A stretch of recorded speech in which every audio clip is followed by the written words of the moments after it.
October 29th. We have a quorum today, and the first item of business is the approval of minutes from the last meeting on September 24th. Hopefully, everybody's had a chance to take a look at it. Can I get a motion to approve the minutes? Jackie, thank you. Denise, second. Any additions, subtractions, changes to the minutes? If not, all those in favor say aye. Aye. Opposed? It's approved, and we'll move on to recognitions. We have two of them today. Okay. We're gonna start with Roger Thompson for 25 years.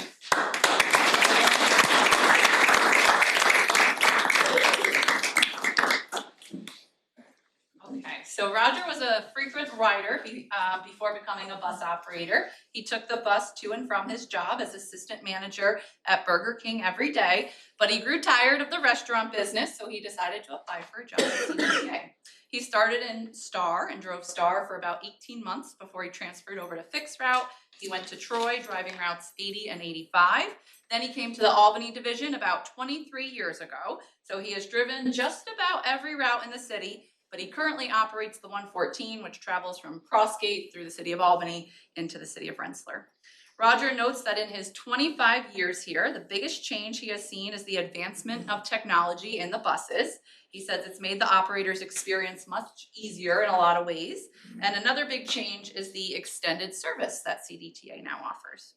He said his favorite memories include when he first started here. It was a really great experience for him and getting exposure to a lot of things. He also said when CDTA won APTA's 2017 Best Mid-Size Transportation System in North America, that was also a really fun year. Roger says when he got the job at CDTA, his main goal was to stay here until he was ready to retire. He wanted a lifelong career, and the employee benefits and the work-life balance made that easy for him to stay. In his spare time, he likes to watch sports, including basketball, football, and baseball. He also loves to fish in the summertime. As for retirement, Roger says he has another 5 years, but in a couple years, he'll start planning about what he wants to do in retirement, so it's on the horizon. And Roger, thank you for 25 years of dedicated service.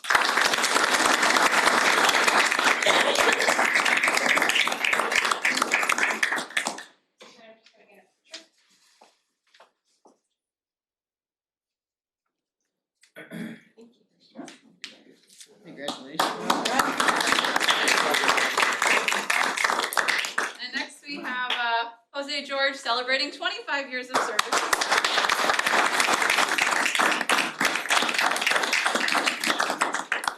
Okay, so Jose came to us from Rochester, where he worked for 25 years. He came to Albany to help at his brother's restaurant, which was located on Howard and Eagle Streets. One day, he saw a Star bus dropping off a customer at CVS, and he ran out to meet the operator, and the operator told him if he wanted a job, come to 110 Waterville Ave and apply in person. So he did, and he got the job. He started working part-time Star, like many employees did, and Jose is currently driving the 370 in Troy. He says he used to work the extras list, but he wanted to get a permanent route. But he did say that that extra list helped him learn the service system and the city layout. When asked what his favorite part of the job is, he said didn't hesitate to say the people. He loves getting to know his customers, and he ensures everyone has a little bit of kindness in their day with his good morning, and I hope you have a good day. He also says that he feels gifted that he's bilingual because he's able to help our customers navigate the system in their language. In his spare time, Jose is a volunteer firefighter at the Fuller Road Fire Department with his chief, Mike Romano. He also participates in the Capital District Baseball League and the Senior Softball League. He has to stay in shape, healthy, and flexible because he has 7 kids, 18 grandchildren, and 5 great-grandchildren.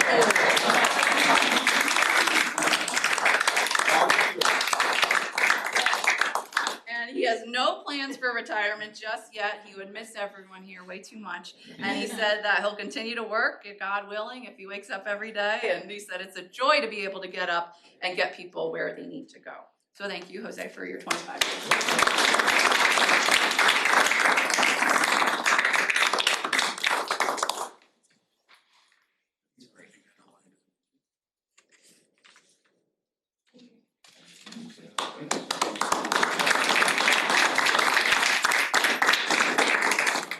Roger, you must be in heaven right now. You got football, baseball. baseball, and basketball. Yes. This is the best month of the year. It's awesome. Best time of the year. Yeah.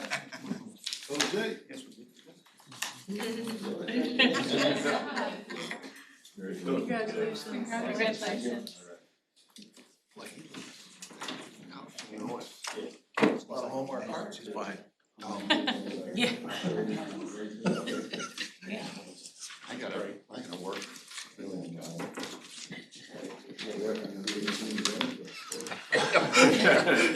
wouldn't be retiring anytime soon if I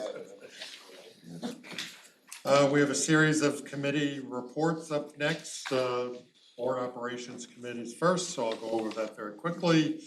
The meeting was held on October 15th. We previewed the agendas for this month's committee meetings as well as today's board meeting. Lisa Morello joined us and briefed us on scheduling the regular advocacy meetings with legislators, key stakeholders, and what we expect to be kind of a naughty budget session next year. Frank and Jamie are working on our State Transit Association to develop messaging for the next legislative session. Meetings with legislators, agency staff have begun, and more, of course, to follow on this. The next meeting of the committee will be on November 12th, 9:15 a.m. here at 110 Waterville Ave. Next committee report is the Performance Monitoring Audit Committee. Peter Wall. Thank you. The committee met on October 23rd, 11 a.m. here. We have some consent agenda items we've got to get through. Seems like that's pretty regular right now, so I'll work through that. This is for contract award for advocacy services. CDTA uses a professional firm to help us advocate at the state level. The current contract is set to expire in November, and the new one is required to maintain the services. The RFP requested firm qualifications, including their transportation experience and familiarity with the Capital Region landscape. 2 proposals were received, and based on proposal reviews, consideration of the work required, and the work of the incumbent, we now need a motion to approve a 3-year contract with 2 optional 1-year renewals for advocacy services to be awarded to Park Strategies LLP of Albany for an amount not to exceed an annual cost of $84,800. You get a motion on the resolution. Mike, thank you. Second by Jackie. Any questions, concerns about this? All those in favor say aye. Aye. Any opposed? It's approved. Excellent. The next is about a contract award for auto physical damage insurance renewal. Auto physical damage provides insurance for vehicles near fire, theft, vandalism, collision, and natural perils. It is rated and priced based on the dollar value of our fleet. The current value of our fleet is about $96 million. We received 3 proposals with 3 insurance layers that will, in conjunction, provide $60 million worth of coverage. Interesting discussion on layered insurance. We need a motion to approve a 1-year contract to become effective November 10th, 2025. Lexington Insurance Company of Boston, Massachusetts, for the first $25 million layer for auto physical damage coverage for $307,030.48. Ascot Insurance Company of New York for $15 million excess of $25 million layer of auto physical damage coverage for $98,958. And Star Surplus Lines Insurance Company of New York for $20 million excess of $35 million layer of auto physical damage coverage for $75,956.42. Denise, can I get a second? Thank you. Any questions about insurance? We need insurance. We do this every year. Exactly. Right. Gotta have it. Yeah, the only question I have is sitting next to my insurance friend is these quotes of 18 cents at the end of the thing really are fascinating. I know. I want every penny. I know. Awesome. Then the last one. Hold on. Oh, sorry. Let's take a vote on this first. All those in favor of resolution 47 say aye. Aye. Any opposed? It's approved. Continue. Thank you for your guidance. The next is to approve a contract award for auto and general liability insurance renewal. NFB Corp., formerly Rosen Kieran, pursued several markets to obtain competitive proposals for auto and general liability insurance. We have a $2 million self-insured retention policy with $13 million in excess coverage above our SIR. That's the self-insured retention. The SIR is similar to a deductible, and we pay for the first $2 million of any claim. Excess coverage is typically purchased in 2 layers above the $2 million SIR. The first layer is an excess policy of $8 million, and the second layer is a $5 million policy for a total coverage of $13 million. This year, however, we are proposing 3 levels. We need a motion to approve a contract for the first $5 million layer of excess coverage to American Alternative for $442,000, no change. Contract for the second layer of excess coverage for $3 million for general insurance company for $177,308. Again, no change. A contract for the third layer of excess coverage of $5 million to Allied World Insurance for $202,312.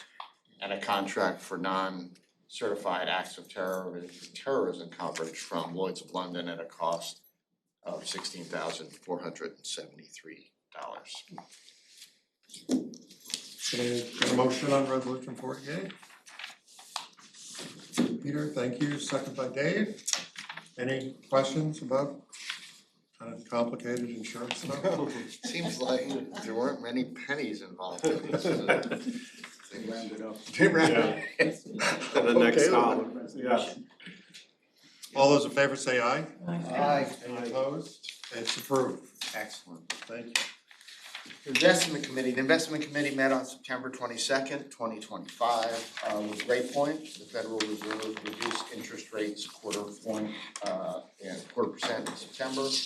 Throughout 2025, financial markets have been dealing with uncertainty surrounding the proposed tariffs and their impact on the economy. The committee agreed and directed GP to act on adjustments to the risk management and workers' compensation accounts. Details are in the report. And then moving on to administrative discussion items here, just go through that quickly. Revenue summary, MRT is 40%, mortgage recording tax 47% over budget for the month due to $700,000 in Albany. And just based on what I'm seeing in my area, that hopefully this trend does continue and with the rates coming down too. It's 23% over budget year to date. Fares are 6.4% under budget in September, which is a shorter month and had a holiday. Year to date customer fares are down 5.7%. Facilities income is over budget 5.7% for the month and 6.9% year to date. On the expense side, wages are under budget 6% for the month. Professional services are 13% under budget for the month and year. Purchase transportation is 2.36% over budget in August and stayed around 9% over budget year to date. Other benefits are over budget 15% in September due to timing, but only 1.4% over budget year to date. Overall, we are in a satisfactory budget position, which is great. And again, I know I'm not supposed to editorialize, but I just give credit to everyone here sitting around the table and on the table for this is all done through purposeful, intentional improvements, efficiency and effectiveness of what we do. So amazing stuff. On the monthly non-financial performance report, total ridership is 1.4% higher year to date than the prior fiscal year, reflecting modest growth in overall system usage. On time percentage improved slightly, 1.5% year over year and 0.3% year to date, signaling continued stability and reliability and reliable service delivery. Preventable accidents declined by 44% year over year, though up 4.9% year to date. Non-preventable accidents increased by 26% year over year and 24% year to date. Star ridership increased 11% year over year and 9% year to date. On-time performance improved year over year and year to date. The last part of my report is the internal audit update. Sarah Montrose extended an open invitation, as she always does, for board or management to request follow-up investigations and or deep dives, but no updates were provided. And that is the report, and our next meeting is on Wednesday, November 19th, 2025. All right, thank you, Peter. Anybody have any questions for Peter? Just wanna pepper him with a couple of Come on, questions, everyone. and see what he says. I'll throw one out. All right, go ahead. So is the fair revenue decrease consistent with what we kind of thought it would be with service realignment, or is it out of whack? I think what we're seeing is, as universal access became more prominent, that's where this revenue, ridership increased, but revenue was declining a bit, right? So, it's still early to measure the results of the first phase of the service realignments. We only had mostly a month in the books, so we do anticipate a very small decline, but not to that. I did see on one of the electronic signs, I think maybe it was on Washington Avenue, a reminder that a fare is required to be paid. So I know you talked about that before. How's that going? I mean, is that? So that's going great. That's a respect to ride. Yeah. Campaign, right? Pay your fare. It's going good. We're going to advance it to the next phases, but that's great. I think it actually went better than we thought. By just the education and messaging, we saw significant improvements in compliance, less fare disputes, and great feedback from the bus operators. Right. So we're going to get into the next phases of that include bus shelters, some code of conduct and stickers on our bus shelters with QR codes so people could report issues. And then also we're gonna have our existing Tech Valley contract support some ambassadors out there to help folks understand fairness in fares, I'm calling it. Get out there and do more things to educate folks on the different programs that are out there. Jonathan's working diligently with DSS to come up with some equity-based programs for folks. And then ultimately, we do wanna get out there ultimately down the road with the sheriff's office and start riding the buses together so the community says, we're out here, is there any concerns you have out there that we can help you with? But again, I don't wanna leave with that because it's not a punitive thing, so. But it's going great so far. Yeah, We've that's seen awesome. a good change. Thank you. I commend the whole team here, so. We'll move on to the next committee report, Community and Stakeholder Relations Committee, David Stackrow. Thank you, Mr. Chairman. The Community and Stakeholder Relations Committee met on October 23rd. 1 p.m. was our projected start. I think we were 2 minutes early. Staff provided reports on our scooter pilot program and the monthly earned media and community engagement report. John Scherzer gave an overview of our scooter pilot program that ran September 5th through October 5th in the city of Albany. The program was branded as Scootember and promoted on social media and in the community. The pilot was a way to gauge community interest in this mobility option and provide a way for people to get around. The pilot consisted of 75 scooters at 10 different hubs throughout the city of Albany. Overall, more than 1,000 trips were taken by 514 customers. The mobile app was downloaded 1,080 times. I'd say all those numbers in a 30-day period are great. The most used hubs were Clinton Square, Western at Quail, and 9 Pin Cider. The least used hubs were St. Peter's Hospital. That's good that there was no connection between the cider and the hospital. Route 9W at Holland Ave and the Warehouse District End. Looking ahead, we will determine future operational opportunities and various ways to enhance the branding and onboarding for our customers. Jamie Caslow gave the Earned Media and Community Engagement Report. Over the last month, we promoted our involvement with the American Cancer Society's Men Wear Pink campaign and the unveiling of our 2 pink buses to mark the 10th anniversary of the campaign. And Frank, thank you for participating. We participated in several community engagement activities, including providing service for our local veterans for the Leather Stocking Honor Flight and welcomed guests from the Liberty ARC to tour our facility. Looking ahead, we will host our annual Veterans Luncheon and prepare for the holiday season by unveiling a brand new gingerbread house design and welcoming students from local schools to provide holiday music at the Joseph L. Bruno Rail Station in partnership with Questar 3 BOCES. The next meeting of the committee will be on Thursday, November 20th, back to our normal scheduled time of 11:15 a.m. And that concludes the report. All right. Thank you, Dave. Any questions for Dave? Then we'll move on to the final committee report, Strategic and Operational Planning Committee, Mike Rashawn. Yes, thank you, Mr. Chairman. The committee met October 23rd, 12 p.m. here at 110 Waterville Ave and via Microsoft Teams. We have one consent agenda item, and that is to approve the November service changes. Chris Desney provided a review of the next phase of changes for realignment campaign. We continue to monitor the progress to August changes, which based on initial feedback are going very well. The ongoing themes are adjustments to service levels and coverage while reinvesting some of those savings to improve service, reliability, and address operator feedback. Mike Williams provided details of the changes. They include a near total replacement of routes 451 and 452 with a new flex zone. The Saratoga Springs flex change is expected to save approximately 2,100 hours a year and provide better service. Operating hours will be 6 a.m. to 9 p.m. 6 days a week and 8 a.m. to 7 p.m. on Sundays. Pickup and drop-off points will primarily consist of existing bus stops. We will follow up with board members to do a deeper dive into using the Flex app. We will be removing services on the 190 and 352 routes.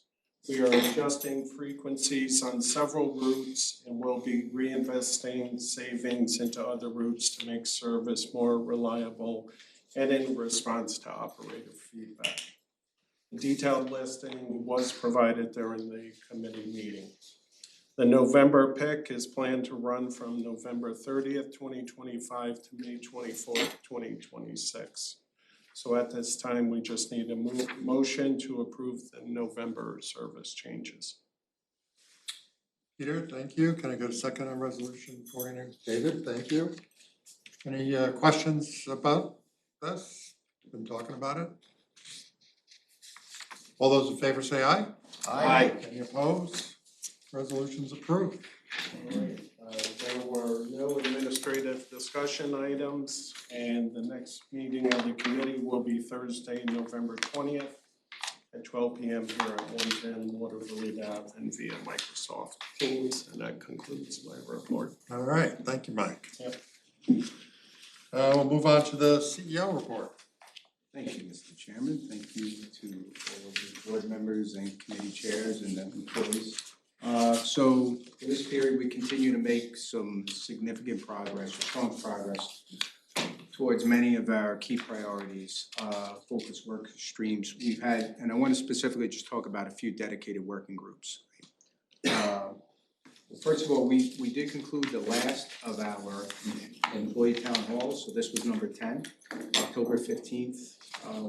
The team went to the Glens Falls location, met with several employees, and again, it was an opportunity for the employees to, I brief the employees in these town halls, I let them know what's going on. I'm fully transparent about how we're managing our current fiscal challenges, but then also, reassuring them that that's something that together we're working on. They have nothing really to be concerned about, and that we continue to work on priorities regarding the creature comforts of bathrooms on the road for the bus operators, adhering or proper time schedules, and the list goes on and on, right? But it was good. This concluded it. Now it's important we're going to remain focused on delivering back to the employees. We're keeping a matrix of all the issues. We're going to continue to work on them, continue to provide feedback to the employees. So we have a lot to do, but the team is committed to this. Again, I want to thank the whole team's commitment to this and the time they took out to showing up. Some of the many priorities we're working on, we have some few working groups. And I'm really encouraged lately of the updates for the Workforce Development Working Group and the Employee Recognition Work Group. They really developed some strong framework. Thank you, Kelly, under your leadership.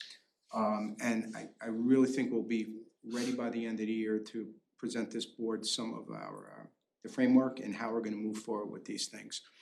The maintenance morale and the Star and Flex working groups, we're calling, they're a bit more, they're engaged, we're fully engaged, but we're making slow progress, but we recognize this success is gonna take some significant time, deliberate effort, and some investment, so we'll keep you posted on that. But again, Dave Williams, Rich Cadero, the co-op, they're the leads of these groups, they're doing a great job here. I'm really proud of the entire CDTA team of their commitment to meeting the current 26 financial goals. And we're, as you saw through Peter's report, we really continue to make some progress there. The team is laser focused on balancing that budget, but also preparing to meet the much bigger challenges in fiscal year 27. So kudos to the team, kudos to Trish for your work. And to that note, we're going into the second phase of the year, second half of the year. So we are beginning to prepare for the development of the 2027 budget. Starting with Denise Figueroa and Dave Stackrow and I, we participated in the APTA fly-in on October 22nd. And I think it was, although the government is shut down, we were able to gain access. And it was good. I was actually out there advocating for this year's appropriations for federal transportation funds, but also the reauthorization for next year. So we did, and not surprised, Congressman Tonko met us with open arms and, spent the time with us and really had some good conversations with him. Chuck Schumer's staff met with us, and his staff is really engaged. Yeah. And they were very engaged, helpful. So it was very encouraging there. So yeah, more to follow. We are scheduling the internal committee to start the budget development in November. Trish is gonna lead that. And then also Lisa Morello is beginning to schedule meetings for myself to hit the road out there and meet with DOB, meet with DOT, and then meet with all the different legislators out there. And you can expect what you can expect. I think you would expect from me, they can too, is that it's gonna be full transparency this year. I'm not gonna mix words, I'm gonna be fully transparent. I wanna show them that where we are financially, but also show them the efficiencies that internally that we are gaining. So it's not only on the back of the legislators. So, but definitely look forward to more conversation on that.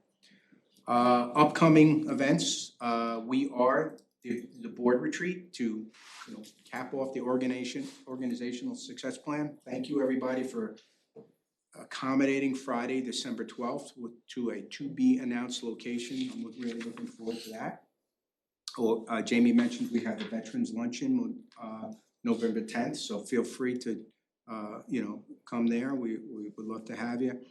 And I know it's difficult, and I appreciate the board's consideration on the next phase of the service rebalancing that will go into effect on November 30th.